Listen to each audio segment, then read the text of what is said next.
interesting people doing interesting things where you can expand your connections, your community. Kindness is cool and smiles are free. And let's get this party started. And it's a brilliant day for a pirate broadcast. And we got Ryan, another pirate in the house. Good morning, Ryan. Well, How thanks you doing, for man? having me, Russ. You bet. Thanks for being here. Thanks for showing up. It's amazing every day how much we can actually accomplish if we start our day off in a great way. And I'm always motivated by these conversations. So it makes my day a little bit better every single time I have this show. So thank you for being here. Thank you for sharing your personality, your pirate personality and being here. Ryan, for those that don't know you, you're actually a data scientist and a content creator. And we were talking before the show, we were like rambling before the show. It's like those two typical titles may not necessarily collide very often. So talk about your backstory and how the heck did you get started as a content creator? Or was it a data scientist first and a content creator? I'll tell you the story here. So I spent the first 10 years of my career being a software engineer. I wrote a lot of code, and I did that. I was people that sat in an office and typed on their keyboard and wrote code. And around 2012, I started realizing I really like math. So honestly, that makes me kind of a nerd. But yeah, I really like math, and I wanted to finish my PhD. And I started hearing about this topic called data science. It was kind of new in the computer science and business world.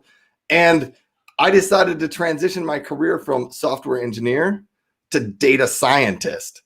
And what that did for me is it allowed me to enter into an interesting new field. But one of the things I did at the same time was I thought, there's a lot of data science information on the internet. It is not collected anywhere. I'm going to start a blog and start posting helpful tips and resources I have for other people that want to learn about data science.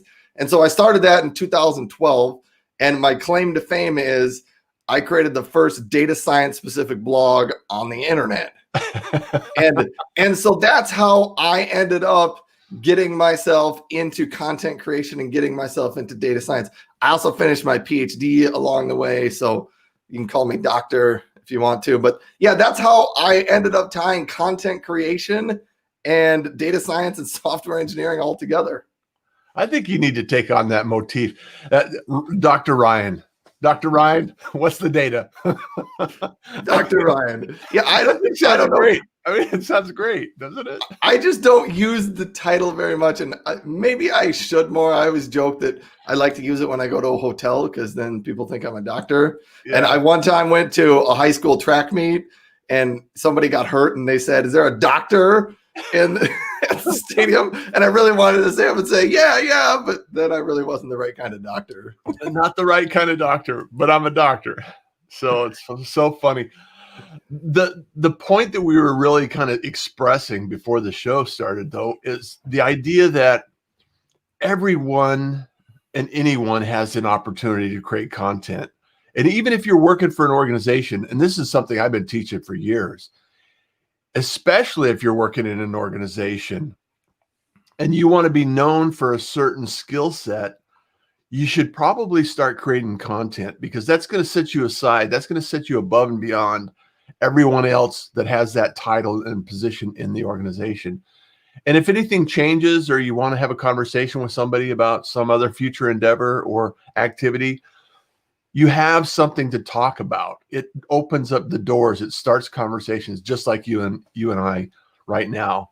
This conversation is around content. It's around the streaming platform.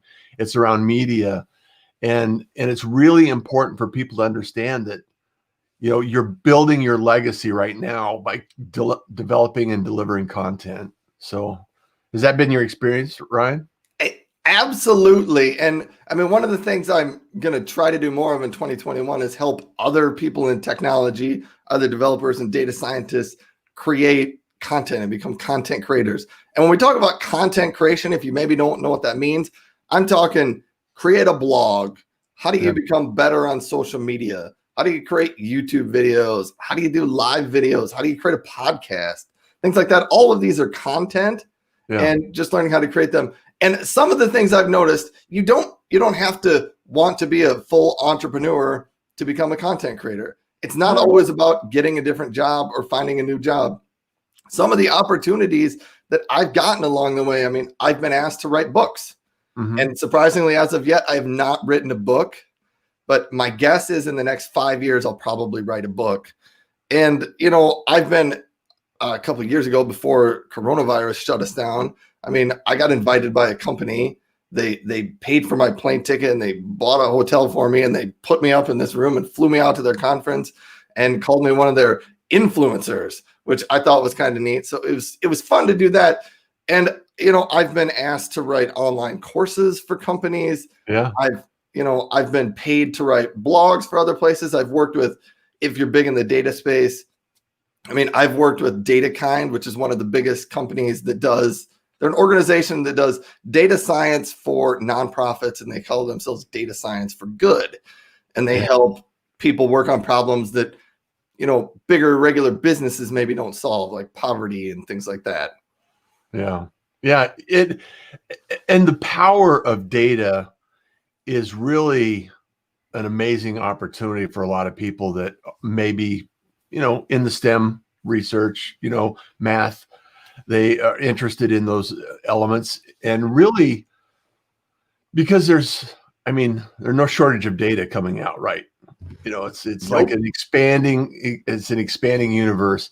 And the reality is seldom do companies truly understand what their data actually means. And to go a little deeper, content creators, I think, also need to be motivated by, they can be directed by data, but motivated by the legacy they're leaving and the imprint they're making and the impact they're sharing with the world. And data also leads you to the point where it's like, okay, where am I spending my effort? Because we only have so much time. And if you can use data to actually back up what you feel is the right direction, I think there has to be a combination there that works.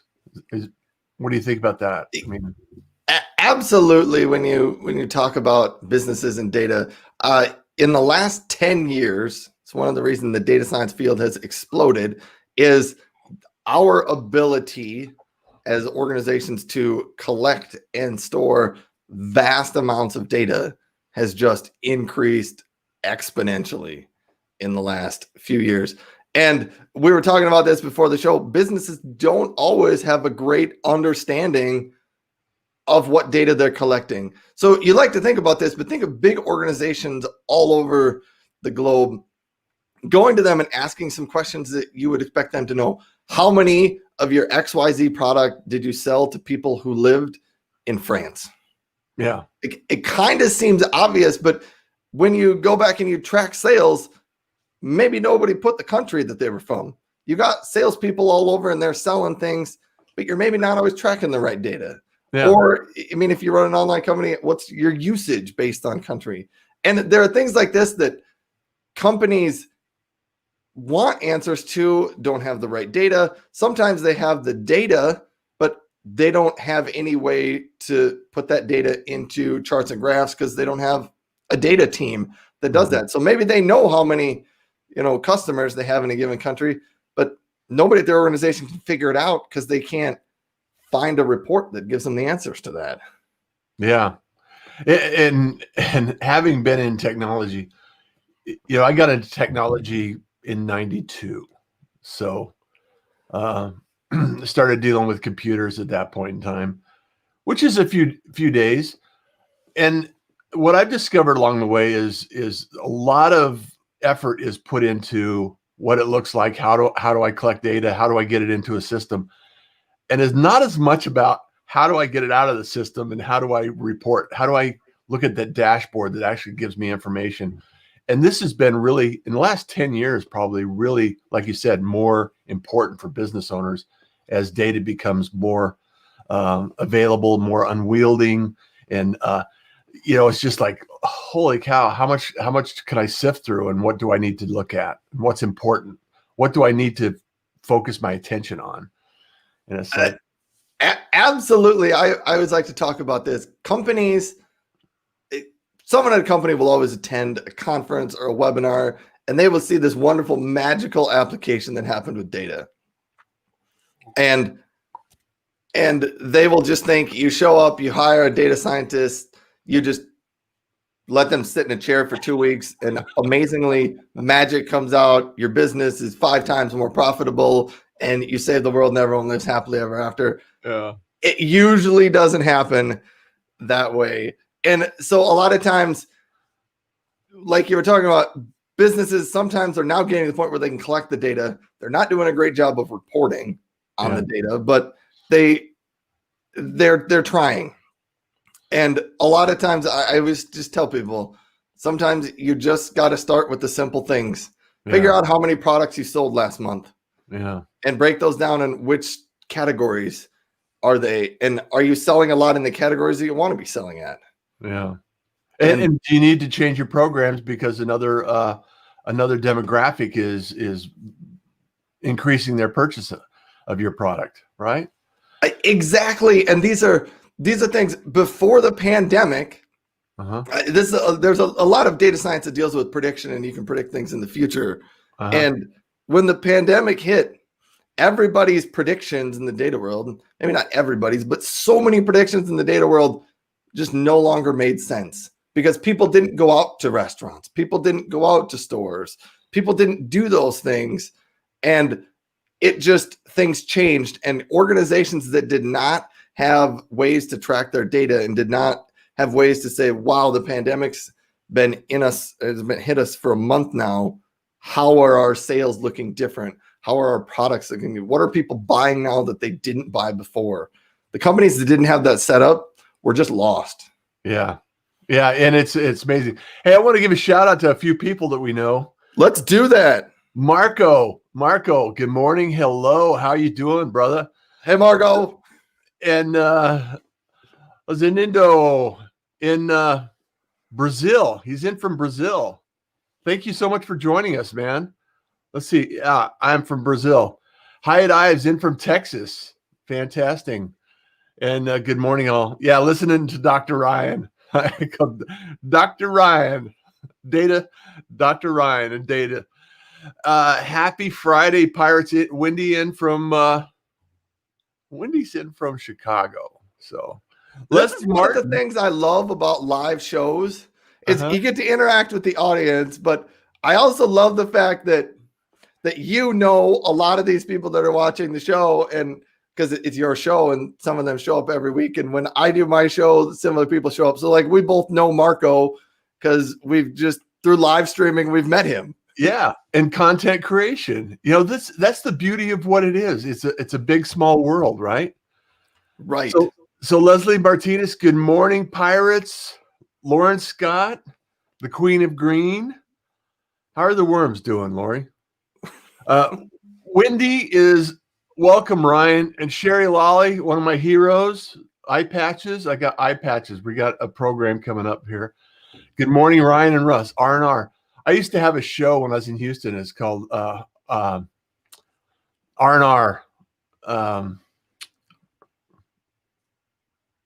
Something rewound. Anyway, it was a radio show. There's a couple of Ronald Earl Wilshire and I used to be on the show. So right. Gabriel, hold on quick. Yep. Gabriel's into the house. Good morning, Pirates. Thank you so much for being here. Oh, suggestions. Oh, I'm back. Suggestions on how to overcome analysis paralysis syndrome. Oh man, this is a good question, and maybe this isn't a good question.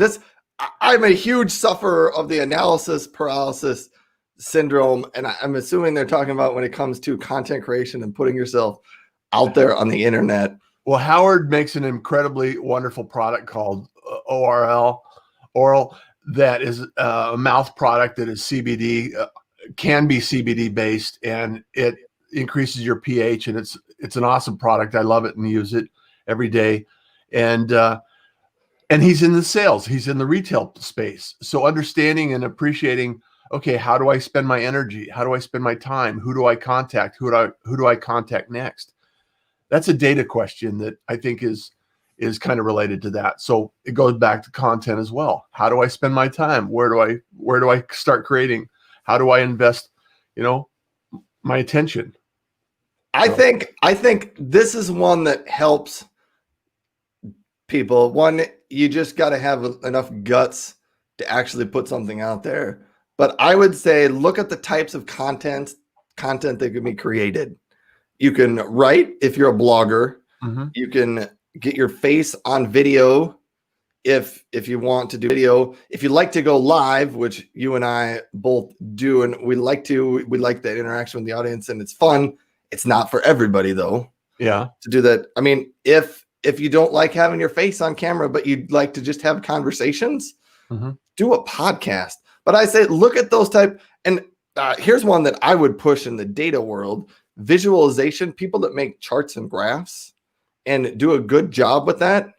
You don't ever have to put your face on there. You just make charts and graphs and pictures, and you can share them. Infographics, yeah. But what I would say is pick out the type of content that gets you most excited and is something that you think you can probably do.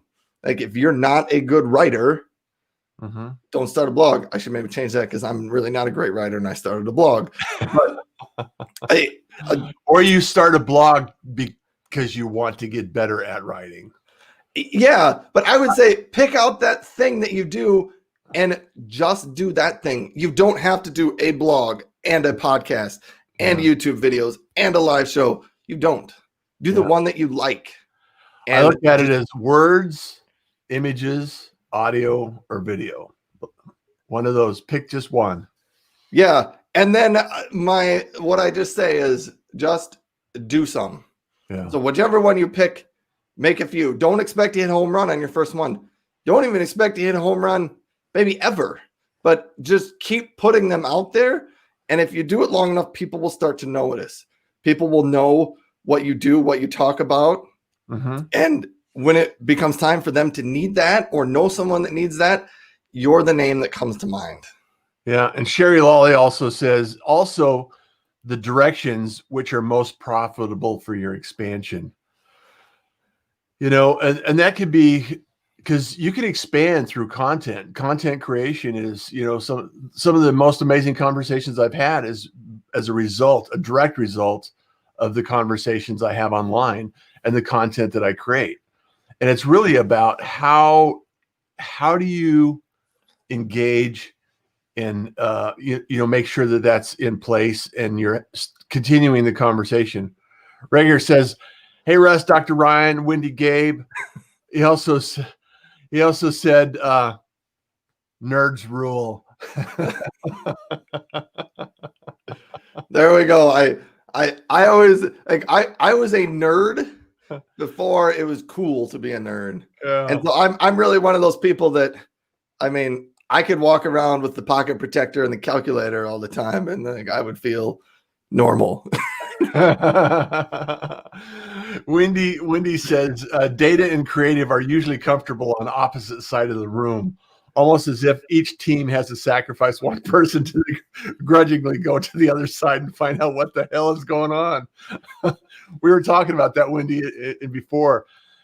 Creativity and data science is not necessarily always in combination. So Ryan is a special and unique individual that is doing some amazing work there. So if you're not connected to Ryan, he's now a pirate. Go connect with Ryan and follow him and track him down and find his stuff and tell him you're a pirate. So make that connection. Go out. Yeah. Thank you, everybody, for tuning in and watching and for all the comments coming in. I wanted one comment on Wendy's there. Mm-hmm. I think it's less on the not creative. Data people aren't necessarily not creative. I think it's the putting themselves out there in front of other people, whether that's called the extrovert within people or just like being up in front of other people putting yourself out there. I think that's what doesn't come common to a lot of people in the sort of computer technical math fields. Yeah. Because like me, I mean, I've long known that I wasn't really an artist. Like when I went to kindergarten, my mom always said, yeah, your kindergarten teacher said, Ryan can't cut or color, but we're going to pass him from kindergarten anyway. And so I'm not, and I don't draw well. I don't paint well. I don't do your typical artistic things very well, but creative wise, I'm always willing to try something new and get out there and try to create something and do something a little bit different. So creativity is like high on my skills. It's just not artistic creativity. Yeah. Well, to be a data scientist, I mean, you have to be very creative. It's like, how do I build relationships between these elements that make sense? The outcome in the story makes sense to a lot of people. You know, how do I pull the data out from and build this information in a way that is really creative? You know, it has to mean something, right? I mean, it's just like, okay, we have a bunch of numbers over here. Here's the total. It's like, it doesn't make any sense. But so I would argue that you're very creative. I think, you know, the fact that you're online and you're putting yourself in a position where you can help illustrate the fact that technical people can actually make an impact in the world in this way, in the creative content space. So hats off to you. Applaud. A round of silence applauds. So well, thank you so much, Ryan. And then also, you know, there's so many things that we can do here. Hope all is well, Gabe. Lori's in the room. They're sleeping now. The worms are sleeping now. Rager. Leslie says, can you please talk about SEO? Is that something that you talk about? You know, the fact that I've been a blogger means I'm familiar with it and I've used it. I would say 8 years ago when I started my blog, 9 years ago now, I was really actually pretty good at it. Yeah. I have not kept up with it as well in the recent years as I should have.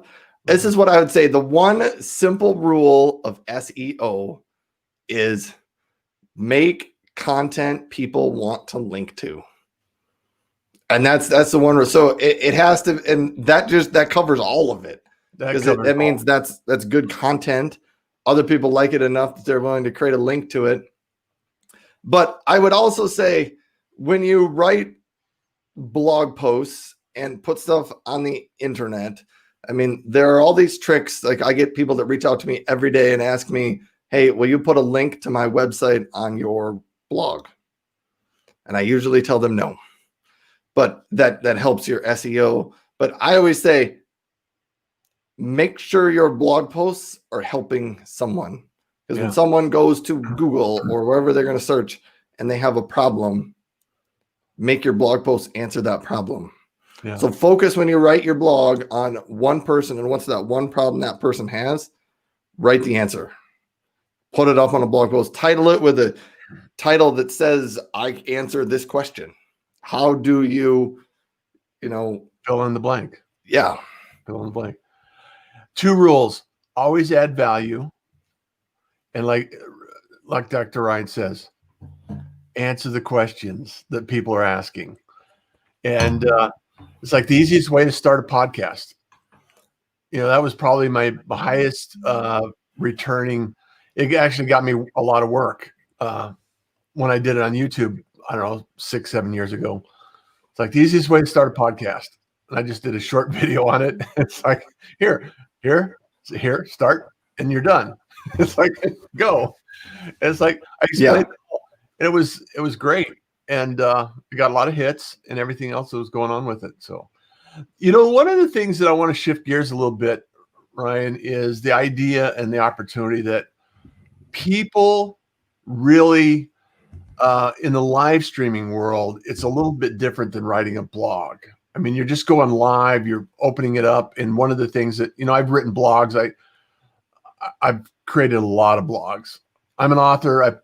I've written books, I've done podcasting, I've done radio, I've done television, all of these things. But for me, live streaming has really been something that gets me excited, and helping people live stream gets me excited. What's your experience with live streaming and what it's done for your, just your presence and your impact and your conversations? You know, I originally said I started a blog 2012. I blogged for 4 or 5 years. I think I did my first live video in 2017. And that was when I first realized there's this live streaming thing going on. I should try it. And I think I did one in 2017 and maybe one in 2019 or 2018 and maybe a couple in 2019. But it wasn't until the pandemic hit that I really decided I wanted to go do live streaming. And here's how it happened. When the pandemic hit and people started asking me questions, and I was surprised the questions I got were not, how do I use this data to help my business? It was, Ryan, how do I make a video online? How did you go live? How do we do this interaction stuff on LinkedIn? Yeah. Those were the questions I got. And I was like, wow, I really didn't expect that. And so that's why I kind of had this idea of, I'm going to start a live show and just do it every week. And so I did that for a while during the pandemic on LinkedIn and YouTube. And it's why I've shifted gears myself this year for 2021 for like my side project things that I do. I want to build content and help people, especially developers and data scientists, become content creators. And so I'm starting this thing called The Example Show. I'm not starting it. I did it last year, but I'm continuing it. And I'm focusing this year on, I want to talk to authors of technical books and, content creator type of books. Like, how do you make YouTube videos? How do you start a podcast? People like that. And I'm going to do it on Amazon Live. And if you don't know what Amazon Live is, it's a cool platform that sits on Amazon. It's like shopping. So you think of, that old TV QVC, where your home shopping network.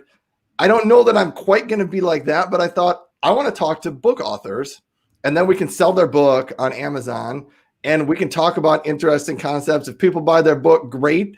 They sell a book. I get a tiny commission from it. So like, I'm not going to become rich and famous from this, but if I can make a few bucks a month from doing it, fantastic. Yeah. It kind of supports feeds the flywheel. You get a little content, you get a little reward for it, you get a little more content, you get a little more reward for it. And I think, if I'm not mistaken, if someone goes through your link and purchases on your account and then purchases something else, there's a duration after purchase that you can actually earn a little bit of commission on that as well. Yeah, I think it's 24 or 48 hours. So it's called affiliate marketing. Yeah. If you want to look more into it, I for the audience here, I'm not an expert in it yet. I hope to be much better at it by the end of 2021. But yeah, on Amazon, I'm part of their affiliate program. So I can talk about their products that they sell. I can put links on my website to those products. And if you click on my link and you buy that item and anything else you buy from Amazon, I think for the next 24 hours, I will get a small commission on that. So it works out really great if somebody clicks on a book and they buy a book, but also the same day they buy that book, they go to Amazon and they buy, I don't know, a new refrigerator. Pat Flynn tells a story about he sold something. It was just a small thing, and the person went to Amazon and then they purchased a swimming pool, and he got a great. He goes, the commission was great. It was a $10,000 swimming pool. It's like, yeah. He goes, that's when I realized affiliate marketing might be important. So it's crazy. Hey, I want to give a shout out to Tracy. She's the producer of the show. She's the heartbeat of the Pirate broadcast, and she helps me keep everything in alignment and keep this show going. So Tracy, thank you so much for all you do, helping me put this thing together. And, the Pirate broadcast is produced by the Pirate Syndicate. The Pirate Syndicate is there to help, just like you're talking about, Ryan, help other producers create their content, create their shows, learn more about that. So you'll be hearing more about that in 2021 as well. Jenny Gold had a wonderful conversation with Jenny yesterday. She's actually, I'll get you my address, Jenny. She was talking about some beard conditioner or some beard oil or something that I need to know about. So 33 Media, love the setup. My nephew is out there doing some work. He's actually doing some work with the, I want to say the Tennessee Titans. Is it? Let's see.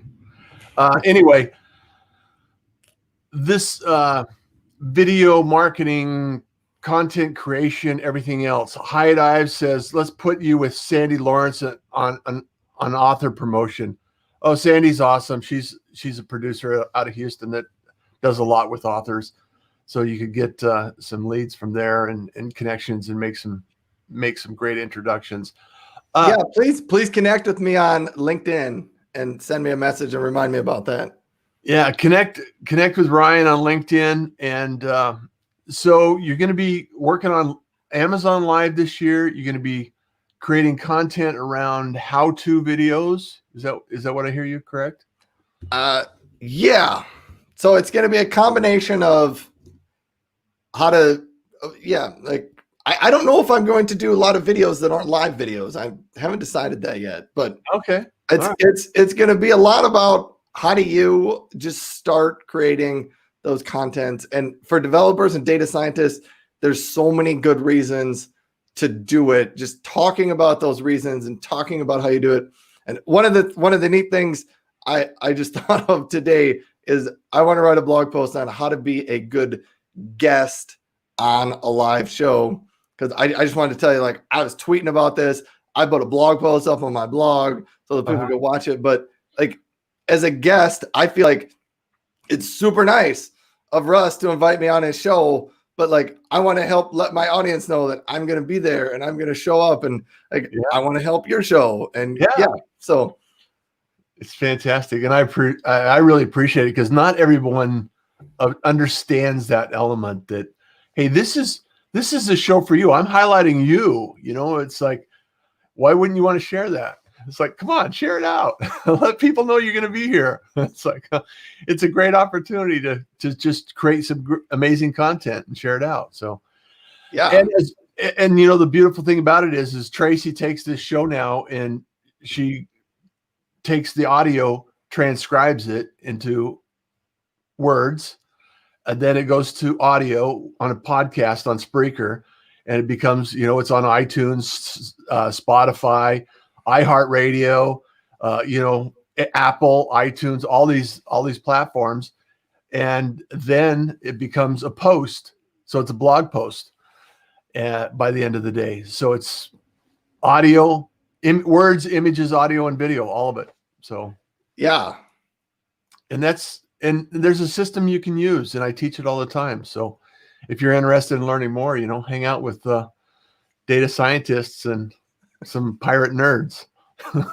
Yeah, that's one of the things I want to get to the point where like my show has things transcribed and put up in blog posts, and it's just it's like I said earlier in the show, focus on what you really like to do and create that content first. If you get to the point that you can do all of them, great, but don't beat yourself up about it. No. Do the one that you like and just be consistent about it and keep doing it.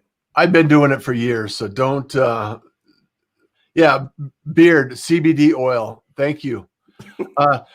33 Media, Austin, creating volumetric video or TrueView for Intel and NFL. So that's what Austin is doing. Love you, man. Does Amazon invite you to go live, or is it through an application? All right. I will talk about this just a little bit. So you have to sign up for their affiliate program and be accepted into their Amazon influencers program. There is an application that you need to fill out to be able to go live on Amazon. So, I mean, the live platform is amazon.com/live, but you have to fill out an application to be accepted. and they look at three things. They look at your Twitter following, or your Facebook following, or your Instagram following. And there's a magical number that they look at. If your following is bigger than this number, you get in. I don't really know what those numbers are, and I think they're changing over time. I think they're maybe going up. But yeah, I got in, I don't know, maybe 6 months ago now. 3 months ago. I got in probably 3 months ago and didn't really do anything on it. And I think I totally missed out on like the Christmas holiday shopping spree. Yeah. But that's how you get into Amazon Live. And then they have different tiers of Amazon Live. Right now, everybody starts at the bottom tier. So it's tier 1, 2, and 3. And so like I'm on level 1. One of my goals for the end of the year is to get up to level 3 so that right now, like you can only find me if you go to amazon.com/live. When you get to level 2, I think if I talk about a book, I will show up on that page of Amazon. So if somebody's looking at that book, underneath the book, it'll say, there's a live show going on where they're talking about this book. So while I'm live, it'll show up there. I think when you get to tier 3, I mean, maybe you can go on the front page of Amazon, but I think Amazon promotes you a little bit farther the higher ranking you go. Yeah. Yeah. That is awesome. Well, everyone, thank you so much for being here. We're going to wrap it up. Ryan, I know you got lots to do, and stay warm. I know there's a blizzard warning coming out in your neck of the woods. So, just stay safe and everything. Have a fabulous weekend. Everyone, as you know, kindness is cool. Smiles are free. So you enjoy the day. Thanks, Ryan. Thank you, everybody, for watching. Have a great day. Take care. Thank you for joining the Pirate Broadcast. If you found this content valuable, please like, comment, and share it across your social media channels. I would love the opportunity to help others grow in their business. The Pirate Syndicate is a platform where you show up, we produce the show. It's that easy. If you want to be seen, be heard, and be talked about, join the Pirate Syndicate today.